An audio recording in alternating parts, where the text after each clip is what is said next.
ছাত্ৰীসকল কেনে আছা আজি তোমালোকক তিনিটা এমসিকিউ দিব ওলাইছো ক্লাস 10 ৰ এক্সাৰসাইজ R2 খুবেই ইম্পৰ্টেন্ট কোৱেশ্চন কেটা এবাৰ মই কোৱেশ্চন কেটা গাই দিছো তোমালোকক কোৱেশ্চন নম্বৰ 1 272 সংখ্যাটোৰ বৰ্গ সংখ্যাৰ এককৰ স্থান কি হ'ব কোৱেশ্চন নম্বৰ 5 লেসনৰ 5 এটো 1525 সংখ্যাৰ বাবে আটাইতকৈ সৰু কি সংখ্যাৰে পূৰণ কৰিলে সংখ্যাটো এটা পূৰ্ণবৰ্গ হ'ব কোৱেশ্চন নম্বৰ 11 18 স্কয়াৰ আৰু 19 স্কয়াৰৰ মাজত কেইটা স্বাভাৱিক সংখ্যা আছে চাৰিটা অপচন দিয়া আছে A B C D এই তিনিটা প্ৰশ্নৰ সমাধান আজি কৰিম খুব কম সময়ৰ ভিতৰত আমি প্ৰশ্নকেইটা উলিওৱাৰ টেকনিক ইউজ কৰিম কেনেকৈ কৰিব পৰা যায় এক নম্বৰ প্ৰশ্নটো বৰ্গ সংখ্যাৰ কথাটো উল্লেখ আছে আমি প্ৰথমে বুজিব লাগিব বৰ্গ সংখ্যা কি তোমালোকৰ ম্যাক্সিমামে বুজি পোৱা হৈছে মই সৰু এটা এক্সাম্পল লৈছো এটা সংখ্যা লোৱা 2 2 টোৰ বৰ্গ সংখ্যাটো কিমান এটো বৰ্গ কৰিলে যিমান হ'ব হেতুৱে 2 স্কয়াৰ = 4 তাৰমানে 2 ৰ বৰ্গ সংখ্যাটো কি 4 মই যদি 9 লম এই 9 সংখ্যাটোৰ বৰ্গ সংখ্যাটো কি হ'ব এটো কি স্কয়াৰ কৰিলে যিমান হ'ব হিমান তাৰমানে 9 9 গুণ 81 বৰ্গ সংখ্যা 9 ৰ বৰ্গ সংখ্যা 81 তো বৰ্গ সংখ্যা বুজি পাইছা তো 9 ৰ বৰ্গ সংখ্যাটো হৈছে 81 81 ইয়াৰ একক স্থানত কিমান আছে 1 9 ৰ বৰ্গ সংখ্যাটোৰ একক স্থানত 1 আছে এতিয়া আমি এই ডাঙৰ সংখ্যাটো লৈ আহো বুজি পাই যাবা পটককে বুজি পাই যাবা এতিয়া কোৱেশ্চন নম্বৰ 1 ত দিয়া আছে 272 সংখ্যাটোৰ বৰ্গ সংখ্যাৰ একক স্থান কি হে আমি আগত যেনেকৈ 9 ৰ বৰ্গ সংখ্যা উলিয়াই তাৰ একক স্থানৰ অংকটো উলিয়াইছিলো এটো কৰিব লাগিব 272 তাৰ মানে 272 ৰে পূৰণ কৰিলে যিমান হ'ব সেই সংখ্যাটোৰ একক স্থানত কি আছে উলিয়াব লাগে এতিয়া আমি যদি 272 পূৰণ কৰিব যাও অলপ সময় লাগিব এতিয়া আমি তালৈ নাযাও 272 শৰ্টকাট কেনেকৈ শিকিবা 272 আছে এটোৰ একক ঘৰত 2 আছে আৰু এটা মই 272 এৰে যেতিয়া পূৰণ কৰিম এটোৱে 2 এটো দিয়া পূৰণ কৰিব লাগিব আমৰা 2 2 গুণ কিমান 4 তাৰ মানে 272 ৰে পূৰণ কৰিলে যেটো সংখ্যা পাম সেই সংখ্যাটোৰ একক স্থানত 4 থাকিব বুজিব পাৰিছা গতিকে আমি 272 * 272 কৰাৰ প্ৰয়োজন নাই এক নম্বৰ প্ৰশ্নটোৰ উত্তৰ কি হ'ব 4 মই তো মছি দিলো প্ৰশ্নটো আৰু ইয়াৰ এনসাৰটো মই দি দিলো যে এটোৰ এনসাৰটো কি হ'ব 4 এতিয়া আমি 2 নম্বৰ প্ৰশ্নটোলৈ আহো অৰ্থাৎ লেসনৰ 5 নম্বৰ প্ৰশ্ন 1525 সংখ্যাৰ বাবে আটাইতকৈ সৰু কি সংখ্যাৰে পূৰণ কৰিলে সংখ্যাটো এটা পূৰ্ণবৰ্গ হ'ব প্ৰশ্নটো কৰাৰ আগত পূৰ্ণ সংখ্যা মানেনো কি হেতু বুজিবা এই আগত যেন পাইছিলা 9 এটো এটা পূৰ্ণবৰ্গ সংখ্যা কাৰণ এটা সংখ্যাক বৰ্গ কৰি আমি এটো পাইছো যেনে 3 বৰ্গ কৰি আমি কিমান পালো 9 পালো তাৰমানে এই 9 টো পূৰ্ণবৰ্গ সংখ্যা বা ইয়াৰ বিপৰীতভাৱে যদি মই ক'ব যাও যে 9 ৰ বৰ্গমূল আছে এই কাৰণে 9 টো পূৰ্ণবৰ্গ সংখ্যা যেহেতু 9 ৰ বৰ্গমূল আছে গতিকে 9 এটা পূৰ্ণবৰ্গ সংখ্যা সৰু সংখ্যাৰ ক্ষেত্ৰত আমি বুজিলো এতিয়া আমি আহি যাও ডাঙৰ সংখ্যাটোৰ ক্ষেত্ৰত 1525 সংখ্যাটোৰ বাবে আটাইতকৈ সৰু কি সংখ্যাৰে পূৰণ কৰিলে সংখ্যাটো এটা পূৰ্ণবৰ্গ হ'ব তাৰ মানে 1525 পূৰ্ণবৰ্গ নহয় কি সংখ্যাৰে পূৰণ কৰিলে 1525 সংখ্যাটো এটা পূৰ্ণবৰ্গ হ'ব এটা সৰু এক্সাম্পল দি মই বস্তুটো বুজাব বিচাৰিছো তোমালোকক ধৰি লোৱা 5 সংখ্যাটো তো পূৰ্ণবৰ্গ নহয় কাৰণ 5 ৰ বৰ্গমূল নাই তো 5 ৰ লগত কি পূৰণ কৰিলে এটো পূৰ্ণবৰ্গ হ'ব মই যদি 1 পূৰণ কৰো 5 হ'ব হেতুটো নহয় 5 ৰ লগত মই যদি 2 পূৰণ কৰো 10 হ'ব হেতুৰো নাই 5 ৰ লগত যদি মই 3 পূৰণ কৰো 15 হ'ব 15 ৰ বৰ্গমূল নাই 5 ৰ লগত মই 4 পূৰণ কৰিলে 20 হ'ব হেতুৰো বৰ্গমূল নাই কিন্তু 5ৰ লগত 5 পূৰণ কৰিলে 25 হ'ব এই 25 সংখ্যাটোৰ বৰ্গমূল আছে 5 পূৰণ কৰাৰ পিছত আমি এটা বৰ্গ সংখ্যা পালো যেটো পূৰ্ণবৰ্গ মানে 25 ইয়াৰ পাছতকে সৰু যিটা সংখ্যাৰে মই পূৰণ কৰিছিলো পাছতকৈ সৰু 1 2 3 4 তেতিয়া কিন্তু কোৱা নাছিলে পাছৰে যেতিয়া মই আৰম্ভ কৰিলো তেতিয়াই ই পূৰ্ণবৰ্গ হৈ গল তাৰমানে আটাইতকৈ সৰু পূৰ্ণবৰ্গ সংখ্যাটো পাছৰ ক্ষেত্ৰত কি 5 ইয়াৰ ওপৰত আৰু পূৰ্ণবৰ্গ সংখ্যা আছে পাছৰ লগত আৰু সংখ্যা যদি তোমালোকে পূৰণ কৰি যোৱা তেতিয়া হলে চাবা যে আৰু পূৰ্ণবৰ্গ সংখ্যা আছে কিন্তু আটাইতকৈ সৰু সংখ্যাটো পূৰণ কৰিবলগীয়া সংখ্যাটো কি 5 বুজিব পাৰিছে নিশ্চয় এতিয়া আমি কোৱেশ্চন নম্বৰ 5 হেতু চাম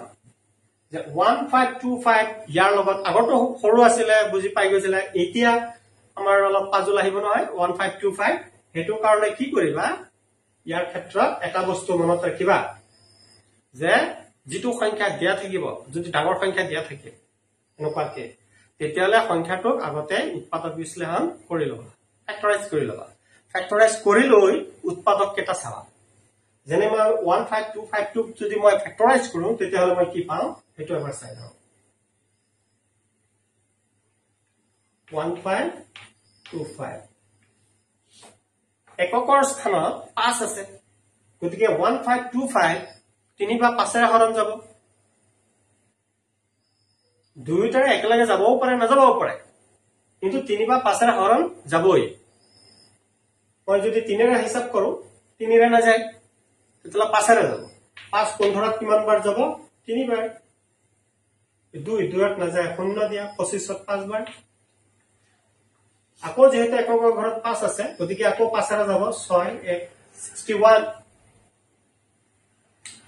61 তো কি কেহেৰে যাব এতিয়া এক আছে ইয়া মই যদি 3 দিও না যাব 5 তো না যায় 7 এর না যায় 9 এর না যায় একাই হৈ যায় গতিকে আৰু না যায় তেতিয়া হলে মই 1525 ইয়াৰ উৎপাদক কেটা কি কি পালো 5 পূৰণ 5 পূৰণ 61 তিনিটা উৎপাদক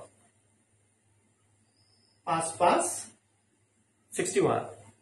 ইয়াৰ পৰা এটা বস্তু ধাৰণা কৰা পূৰ্ণবৰ্গ সংখ্যাবিলাকত যিবিলাক উৎপাদক থাকে উৎপাদকবিলাক জোৰ হিচাপত থাকে জোৰে জোৰে থাকে যেনে 25 এটুক মই যদি উৎপাদক বিশ্লেষণ কৰো 5 পূৰণ 5 5 দুটা আছে 16 এটুক যদি মই উৎপাদক বিশ্লেষণ কৰো 4 পূৰণ 4 তাৰমানে 4 দুটা আছে বা 2 into 2 into 2 into 2 দুই 4টা আছে জোৰ হিচাপত থাকিব কিন্তু এই সংখ্যাটোৰ ক্ষেত্ৰত 1525 এই সংখ্যাটোৰ ক্ষেত্ৰত কি হল যে 5 দুটা আছে ঠিকে আছে কিন্তু 61 এটা সিঙ্গল সংখ্যা আছে তাৰমানে 61 এটা কম আছে এই 1525 সংখ্যাটোৰ লগত যদি মই 61 পূৰণ কৰি দিও তেতিয়া হলে এটো পূৰ্ণবৰ্গ সংখ্যা হৈ যাব যেটো সংখ্যা ইয়াত অকলশৰীয়াকৈ থাকিব মৌলিক সংখ্যা সেই সংখ্যাটোৰ লগত আৰু এটা মৌলিক সংখ্যা যদি পূৰণ কৰি দিয়ে তেতিয়া এটো পূৰ্ণবৰ্গ সংখ্যা হৈ যাব বুজিব পাৰিছে নিশ্চয় তেতিয়ালে ইয়াৰ উত্তৰটো 5 নম্বৰ প্ৰশ্নৰ উত্তৰ কি হ'ব 61 কেনেকৈ উলিয়াইছো সংখ্যাটোৰ উৎপাদক বিশ্লেষণ কৰিলো যেটো বিজোৰ উৎপাদক আছে সেই বিজোৰ উৎপাদকটোৰে পূৰণ কৰিলে আমাৰ উত্তৰ ওলাই যাব shortcut next question number 11 question number 11 ত কি আছে যে 18 স্কয়াৰ আৰু 19 স্কয়াৰৰ মাজত কেইটা স্বাভাৱিক সংখ্যা আছে চাৰিটা অপচন দিয়া আছে এই চাৰিটাৰ পৰা যিকোনো এটা শুদ্ধ সেই শুদ্ধ উত্তৰটো আমি উলিয়াব লাগে তাৰ কাৰণে আমি কি কৰিম মই কেটামান দুটা সৰু সংখ্যা লৈ এটো বস্তুটো বুজাবৰ কাৰণে চেষ্টা কৰি আছো ধৰা 1 আৰু 2 দুটা সংখ্যা লোৱা উচৰা-উচৰি 1 আৰু 2 এতিয়া 1 টুক যদি মই বৰ্গ কৰো তেতিয়ালে 1 স্কয়াৰ আৰু 2 টুক যদি মই বৰ্গ কৰো 2 স্কয়াৰ অৰ্থাৎ 1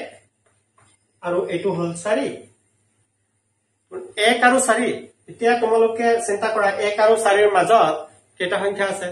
2 3 তাৰমানে দুটা সংখ্যা আছে 1 আৰু 4 ৰ মাজত দুটা স্বাভাৱিক সংখ্যা আছে প্ৰশ্নটো মই যদি কৰো যে 1 স্কয়াৰ আৰু 2 স্কয়াৰৰ মাজত স্বাভাৱিক সংখ্যা কেইটা আছে তেতিয়া হলে তোমালোকে কি কবা দুটা আছে 2 আৰু 3 দুটা আছে হে দুটা মই কেনেকে পালো 2 into 1 এই প্ৰথম যেটো সৰু সংখ্যা দিয়া থাকিব হেতুৰ দুগুণ মনত থাকিব হেতু তোমালোকে এনেকৈ চিন্তা কৰিব পাৰা n স্কয়াৰ আৰু n plus 1 স্কয়াৰ এই ক্ষেত্ৰত 1 আৰু 2 1 তাতকে 1 বেছি n nতকৈ 1 বেছি n plus 1 উচৰাচৰি দুটা সংখ্যা n আৰু n plus 1 উচৰাচৰি দুটা সংখ্যা এতিয়া কি হ'ব এটোৰ মাজত কিমানটা স্বাভাৱিক সংখ্যা থাকিব 2n এটোৰ নিচিনাকে 1 আৰু 1 স্কয়াৰ আৰু 2 স্কয়াৰৰ মাজত যেনেকে দুটা স্বাভাৱিক সংখ্যা থাকে ঠিক তেনেকে n স্কয়াৰ আৰু n plus 1 স্কয়াৰৰ মাজত twice n টা স্বাভাৱিক সংখ্যা থাকিব এই n টোৰ প্ৰথম সৰু সংখ্যাটোৰ দুগুণ n ৰ দুগুণ 2n ইয়াত কেইটা স্বাভাৱিক সংখ্যা আছিল দুটা এই দুইটো কোৰ পৰা পালো মই এই 1 ৰ দুগুণ এটোৰ লগত এটো যদি তোমালোকে কম্পেয়াৰ কৰা অতি সহজে বুজি পাই যাবা গতিকে আমাৰ এই অংকটোৰ ক্ষেত্ৰত কি হ'ব 18 স্কয়াৰ আৰু 19 স্কয়াৰ হেতু মই যদি ইউজ কৰো n স্কয়াৰ আৰু n plus 1 স্কয়াৰ এটোৰ মাজত 2n টা আছে n প্ৰথম সংখ্যাটো ঠিক তেনেকে 18 স্কয়াৰ আৰু 19 স্কয়াৰৰ মাজত কিমান হ'ব 2 into 18 36 গতিকে आंसर কি হ'ব b b টো হৈছে শুদ্ধ উত্তৰ 36 বুজাব পাৰিছো যদি ক্লাসটো ভাল পাইছা তেতিয়া হলে লাইক বেছি বেছিকে কৰিবা কমেন্ট কৰিবা সাৰ কাৰণে থ্যাংক ইউ